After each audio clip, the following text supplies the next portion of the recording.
maan dadkii qiimaha badnaa ee xafladda soo agaasimay guddidii isku soo dubariday ee qabanqaabada ee shirka quruxda badan ee ilaa shalay ilaa maanta noo socday ee indhaha caalamka soo jiitay ee ad quruxdiisa arkaysaan dadkii ka soo shaqeeyay oo aan oran karo runtii xisbiga UCID waa xisbiga xisbiyada ugu nidaamka fiican hadday noqoto isku duubnida isjacaylka iyo sidaanu isugu duubanaynu isu jecel lahay sidaanu sidoo kale nidaamka aanu hawlahayaga u qaban qaabina anagoo wada jeedna oo qalbiga isaga fayow ayaanu shararkayaga kuwa ugu quruxda badan Soomaaliland baanu qabsanaa xisbigan cadaaladda iyo daryeelku wuxuu kaga duway xisbiyada kale waa xisbi caalamka ku xidhan ma aha xisbi loo kala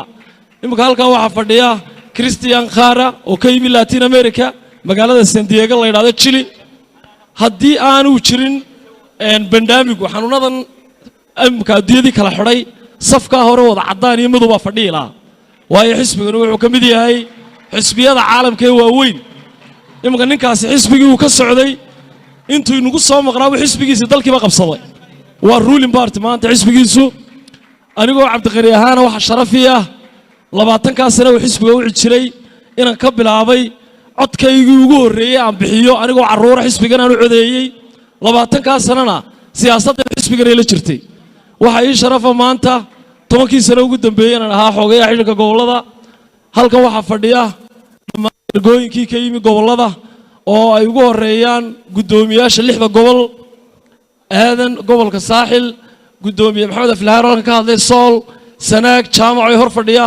cabdirashiid hadlayo gobolka awdala hadii badan kale maroodi jeex oo ninka xafladan inoo soo qabtaya gobolka gabiley teedi oo gobolka togdheer macalmaayir ku xigeenkiisii keenay sacabka loo tumo Cabdiqani teedi